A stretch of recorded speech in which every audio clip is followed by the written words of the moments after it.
Wait, is this thing on? Is this going on? Okay. Wait, are you making fun of me? That was Angela last week. Kill that. What's up, Facebook world? Frank Van Dyke and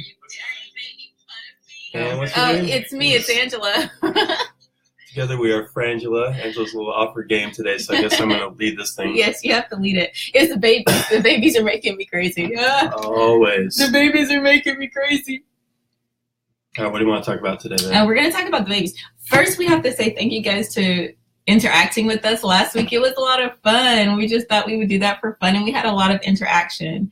And it was so much fun talking to everybody and seeing all of you tune in and chime in. That was cool. So last week we talked about how we got together, how we became a couple. And this week we're going to talk about how we got a house full of babies. Yep. All right. So as usual, Angela has a version, and I'm going to tell you guys the truth about things. So yes, storks delivered them to our house. No kidding. Storks, aliens, something. So last week we talked about Angela's master plan on how she kind of reeled me in. Yeah. Talked about going on the hike with 12 of her friends that none of them showed up, stalking me in the bathroom, that sort of thing. So forgive me if I think this baby thing was a whole master plan. Hello to my friend Michelle. Get off me, little dogs. Sorry, our dogs are going crazy. It's crazy. Our house is always nuts. I know, right? All right. So I have this friend, Michelle Lynn, Portland, Oregon. Michelle and Mike, awesome. Love you guys. And they had a great relationship. And Mike had older kids, and he was pretty much through the end of the rainbow with the kids. Through the end of the tunnel, yes. And Michelle really, she didn't have kids. She was a little bit younger and really wanted to have kids. And so Mike gave in and said they could have one kid. No, that's not fun. Mike has awesome kids, so one kid should have been more than enough. However, somehow Michelle figured out to have 2 kids, twins.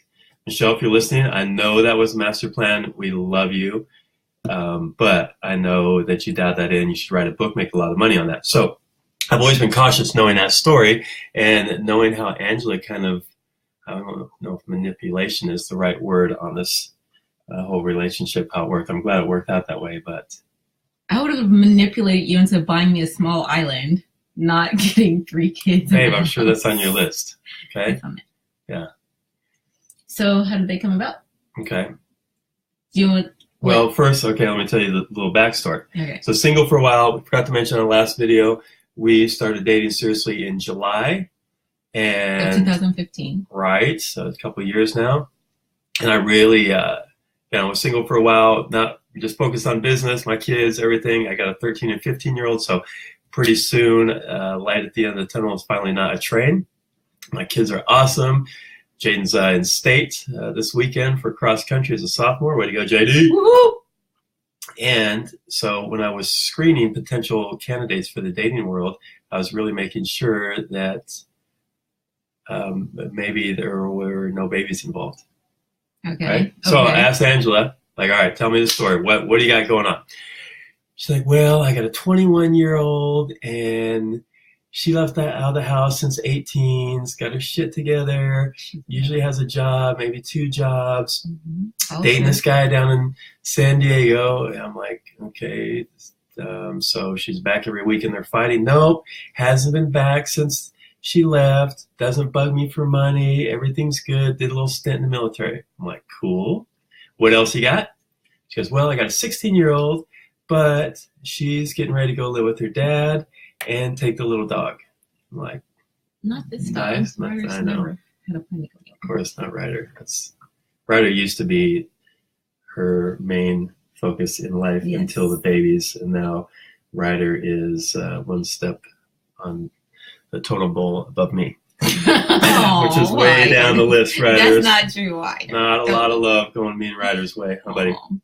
Anyway, so then I'm like, all right, what else you got? So we talked about the 16-year-old, and then I said, how many more kids do you want? She's like, well, I thought that maybe I'd want another baby, but my sister lived with me for a little bit, and she had a baby, And I'm like, hell no, I'm too old for this crap. So I'm like, so no more babies? She's like, nope. I'm like, cool. I'm Frank. How you doing? So we started our little journey together. We have stuff on the floor. I don't know what that is. I'm hiding it. Little dogs. Jeez. Sorry, guys. If you want professionalism, this is not the video to watch. So then we went from, being soon to be empty nesters to the madness. The madness. Start of it. Okay, so we moved in together, which was really awesome because my 17-year-old was in her senior year and going through senioritis and trying to kill me, I'm sure. Just like she's mentally out to get me. You know how girl teenagers get after a certain age, they try to outsmart you. And I was like, you know what, little girl? Hey, Faith, we've been together for a long time. I think it's time for your dad to take over. And so her and her dad decided to live together because he moved into the area. So I'm right down the street, not too far away. Here if she needs me. Everything is good to go. I'm thinking, honestly, the relationship's still pretty new. We were digging each other a lot, but if it didn't work out, it's right back. Oh, you had planned to get rid of me? Well, I wasn't planning on getting rid of you, but we always got to have an exit strategy, we thought, right? Yes. Yeah. I still have one. Sure you do. But anyway. We'll get to the version of Angela plus 8. Angela plus 8. Make sure you talk about that because we should have had a reality show through this. We really should have. Because it's been crazy. It's been no matter what Frank said, it's been like surprise after surprise after surprise and just craziness. But anyway, so the summer that we started dating, like late summer, I found out that my 21-year-old was pregnant. And I love the kid dearly. And when she moved out at 18, she literally had 2 jobs. She was in the Army Reserve. She had a little apartment in Oceanside with one of her girlfriends. They were sharing. And I thought she was doing really well. She was doing really, really good. And I'm like, this kid, she didn't want to go to college. I was upset about that, but she's got it together. And she was my baby. Like she was my first child. So I feel like I over sheltered her. I was parenting. I was a young mom and she was my baby. So she always got babied. So when she moved out, I was like, oh, I don't know if she's ready, but she proved me wrong.